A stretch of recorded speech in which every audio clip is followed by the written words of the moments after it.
Good morning. Welcome into Morning Drive, Wednesday, February the 22nd, the year 2017. This is Studio AP, Damon Hack alongside Carl Robinson and a subdued Charlie Reimer. What's wrong, big timer? You know this Reimer project, going back to play some Champions Tour events next year. I've been practicing, working hard, lots of optimism. Then I played in a Pro-Am on Monday, and it didn't go so well. I can tell you, you take a couple steps forward, a step back, but I'm going to kill it with attitude. I'm going to get over the hump. I was out hitting next to your fiance yesterday, Ollie. What kind of report did he give you? Well, he said you didn't look too happy, Charlie. That would be accurate. Yeah, but that's fair. And also, let's be honest, you ended up not only next to Ollie, but Tim Burke as well, who is that's a very good point. Long drive champion. Yeah, two-time world long drive champion. Don't ever hit balls next to Tim Burke. It doesn't work out very well. Feel good about themselves. And the good news, Charlie, is time is on your side, right? This is a long process, a marathon, not a sprint. Absolutely, and someone absolutely was striping the ball yesterday, thank goodness. 6-year-old Tommy Morrissey. Did you see this video from the Honda Classic yesterday? This is the 18th hole, a one-arm challenge. Now, Tommy was born without a right arm. He decided to take on some PGA Tour pros from 60 yards out on the 18th hole. Look at this golf swing. He striped it big time. Well, not only did he stripe it, he is the best kid. You spend a little time with him, you walk away, and you are a huge fan. He loves the game, loves being around the game, and I love watching him hit golf balls. The story goes Horschel beat Tommy in the fall. Payback. Good. So Tommy beat him yesterday. Yeah. I love his confidence. We've all been fortunate enough to meet Tommy and his wonderful family several times. They make a real effort to come out and participate in various golf events. Yeah. He's a confident young kid. He doesn't let it get him down. And I like it that he's taking his attitude to the PGA Tour and giving the pros a run for their money. Y'all showed me this video to improve my attitude about the game, buddy. didn't you? Okay, it worked. It worked. You know what, guys? It's time to find out what is trending in the world of golf today as we say good morning to Lauren Thompson. Thank you so much, Cara. Good morning to everyone at home. Tommy Morrissey also rocking his own logo on his bag this year. What a great kid. But moving into what is trending, starting with the USGA, which has unveiled the list of the local qualifiers for the 2017 U.S. Open. A total of 114 qualifiers to be exact. They will be conducted from May 2nd through the 18th, spanning 44 different states. It will also include a first ever stop north of the border to Canada, as Ontario's Beacon Hall Golf Club hosts an event on May 8th. Check it all out at gc.com for the full list. Moving on to this week, specifically the Honda LPGA Classic, which will mark the 2016 Olympic gold medalist Inbee Park's first official LPGA start since last year's KPMG Women's PGA Championship before the Rio Games. The field, it includes 18 of the top 20 in the Rolex rankings, so you want to tune into that. Meanwhile, another former world #1, now 7th in the official world golf ranking, is kicking off back-to-back weeks of title defenses. The first for Adam Scott being the Honda Classic, where this time last year he took down Sergio Garcia by a stroke. But for now, though, it's time to take a stand as we turn it back to Damon Hack. LTS, state your case. That is the name of this segment. Charlie Reimer, a lot of great groups to watch this week at the Honda Classic. Let's dive into one right now. We've got Adam Scott, the defending champion. How about Justin Thomas, who's won 3 times this season on the PGA Tour, and the 2015 champ at the Honda Classic, Padraig Harrington. Who do you like, big time? Well, I can hear you're trying to sell me Justin Thomas, but I'm going Adam Scott. And if you look at Adam Scott, phenomenal ball striker. He's #1 in strokes gained putting on the PGA Tour this season. His worst finish is tied for 14th. He's defending champion. Not only did he win here last year, he won down at Doral. It's a Bermuda grass golf course with a lot of wind. It really favors the ball strikers like Adam Scott, but you got to make some putts, and he's putting almost as well as he's ever putted in his life right now. Thinking he might go back-to-back, huh? All right. Well, what about the group that goes off at 7:35 a.m. Eastern Time tomorrow? State your case, Charlie. For Sergio Garcia, who's coming off a win in Dubai earlier this month. Zach Johnson, who hasn't won, by the way, since claiming his second major at the 2015 Open. Or Paul Casey, who finished tied 3rd at the Honda Classic 2 years ago. Well, I'm going to go with Sergio. I mentioned how important the ball striking is on really difficult golf courses. This is still the best part of Sergio's golf game. If the wind gets up 15 to 25, and you know it will, you got to be able to control your trajectory. You got to be able to control your distances. In fact, later in the show, Chris DeMarco is going to talk to us just about that with a demo in the simulator. But Sergio has just got to figure out the putting, and I think maybe he gets it figured out this week. You cannot fake it around the champion course. Cannot. No. PGA Resort. All right, another group for you. How about Jimmy Walker, PGA champion, United States Ryder Cup team member, Brooks Koepka, South Florida native. Also on that Ryder Cup team, Martin Kaymer, former world #1 European Ryder Cup team member. Well, it's easy for me to sort of pass over Brooks Koepka here because he's off to a slow start, but I'm not going to because I think that he is due.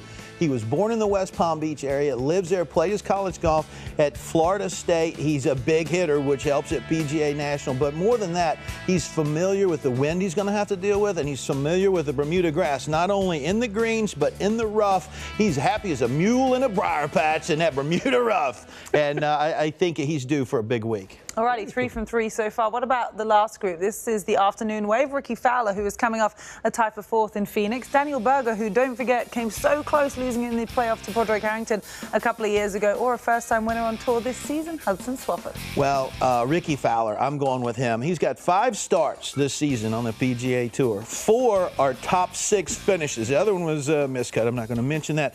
If you look at his stats, and I'm not a guy that looks at stats a lot, but if you look at Ricky's stats, he's #1 in scrambling and #1 in sand safe. So if he misses a green, he knows he can get up and down. He's the best on tour this season.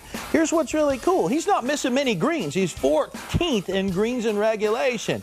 He's playing some consistent golf. He's due for a win. And that short game, being as good as it is right now, is a great luxury on a tough golf course because even the best ball strikers are going to face some scrambling situations. A home game for him as well. Yeah. Huge advantage. A lot of the players it is a home game for this week, though. Stacked field at the Honda Classic. How about a deep dive into the bear trap? Drink. Let's say good morning to Matt Janella and Chris DeMarco. It's a little early for drinking game. Good morning to you. Yes, 3-time PGA Tour winner Chris DeMarco here. Chris, we talk about it a lot. Your winning putt at the 2005 President's Cup. We show it a lot. What we don't show a lot is this particular graphic. However, seems pretty relevant on this particular week. Ryan Palmer, Adam Scott, Chris DeMarco, Bryony Baird, quite a list. It's the most strokes lost to field going through the bear trap. Surprised to see Adam Scott on there, given he's our defending champion. What's giving you so many problems here, buddy? Well, drinking on the golf course. My ball finding it. It looks like it's a glue there. I mean, these last 3 holes are about as brutal as they get. I mean, you know, we're looking over here at the 15th hole here. If you look at this hole, the thing that always kind of gets me is the tee box is way over here to the right, and then you have to hit kind of across your body, and a lot of times it's into the wind. This part with the rocks here goes actually further up, so if you miss it right, it's a further carry. There's really no bailout to the left. If you do hit it in this bunker and the pin's over here and the wind's blowing this, you know, towards the water, you can easily pitch it out of that bunker right into the water. So this hole just becomes very difficult. Really, if you're gonna just bail out, you can keep it short and left of the bunker, and that'll open up the whole green to make your 3. But if you go for this pin, I mean, again, you get to move up maybe about 50 or 60 yards. You get it the same shot again. It is a very, very difficult golf. Did you ever get to the point where you actually played for the short left part of the green? Absolutely. I mean, you know, they get that pin all the way back here, and the wind's into your face off the left, and you got a 3-iron in your hand. You know, you're just thinking, let's put a 5-iron in front left. Let's try to make our 3. If we make a 4, we're probably not going to lose too much of the field. Point is to avoid the 5 and 6s. Absolutely. All right, let's go to 16. Jack Nicklaus says, hey, this is kind of the break between those 2 par 3s. It is. You know, you just try to hit it just left of the left edge of this bunker and just to the right of the right edge of this bunker. Just put it in here somewhere. If you put it in there, it's still relatively a long hole. You're looking at a 450, 460 yard par 4. If you had a good drive, obviously the water's in play. You can lay it up into this area right here, and then the water really is not really in play for your second shot for, you know, the greatest players in the world. Pin's going to be over here somewhere. You use that slope. There's a slope that gets it to back left. There's a slope that gets it to the back right. The one thing you do want to avoid here is going along on this hole because the grain kind of runs away from you, usually downwind. It's tough to get your chip up and in from there. But relatively the calm before the storm, which is the next hole. Let's go to 17. So you're talking about some big numbers here. Yeah, I mean, 17, you look at the tee, same kind of thing as 15. You kind of shoot across your body. So when you're on this tee box, you don't ever get the feeling that you can start it out to the right and bring it in. You always got to try to feel like you start it left. The bailout over here, well, there isn't one at all because the water actually is further than the front of the green over here. So if you hit it left, now you have this bunker to carry. The green kind of runs away to the right again. So if you hit in this bunker, you don't get a good lie. Keeping it on the green and out of the water is an accomplishment. So just an unbelievable difficult hole. And that's without the wind. You put the wind in there and maybe into your face out of the left, and now you're talking about maybe hitting a 3-iron or a 4-iron into that green. It is no fun. Tip for the amateur playing those 3 holes, ratchet down expectations. Absolutely. Try to avoid the big numbers. Don't necessarily play for birdie, play for par. Yeah, and you just put the pin over here somewhere. And, you know, if you hit a good shot, if you miss it, that gives you a good 15, 20 yards to the right of the pin. Don't get drawn into playing for pins even if they're in trouble. Don't run out of balls. Don't run out of balls. All right. On that subject, we go to the Twitter poll. Which of these three-hole stretches has the best nickname? Now, granted, we left Amen Corner off of this list. That's the secretariat of three-hole stretches in the world of golf, so we know that would have been a runaway. On this particular case, Bear Trap, Snake Pit, Green Mile, Horrible Horseshoe at Colonial. Chris, do you have a favorite here? I voted for the Bear Trap. I mean, as much as I play those three holes so great, I went for the Bear Trap. All right, this is going to run throughout the day, and Golf Central will actually have the final results of this Twitter poll. For now, we're sending it back over to LT. Good stuff, Matt. We're talking three-hole stretches. You guys are also making drink references. Why is that? Well, it's National Margarita Day. I'm not participating this year. Maybe you can later for me, but on the tee sheet, our Golf Travel Insider, he's going to take you on a journey to a place less than a half hour from where the PGA Tour is teeing it up this week. There's a lot to do in Jupiter aside from just avoiding water hazards. Matty G, he's going to test his skills, and you're coming along for the ride. And backed by popular demand, a nutrition expert, because you are what you eat, especially out there on the golf course. But Paige tees up our guest with more fact or fiction bits involving food so we can bust myths and make you feel your best. Moving into the next item. No worries, though. We're not going to be checking any relationship statuses. This can be a scary little headline here, but we are going to dive into how Hana Zhang, who's playing this week and coming off of a win, uses pop songs like Single Ladies to play into who she is and how she performs in competition. So it's an exciting day in Morning Drive on a Wednesday. We are back in just a moment right after this. Stick around in Studio 8B. Go.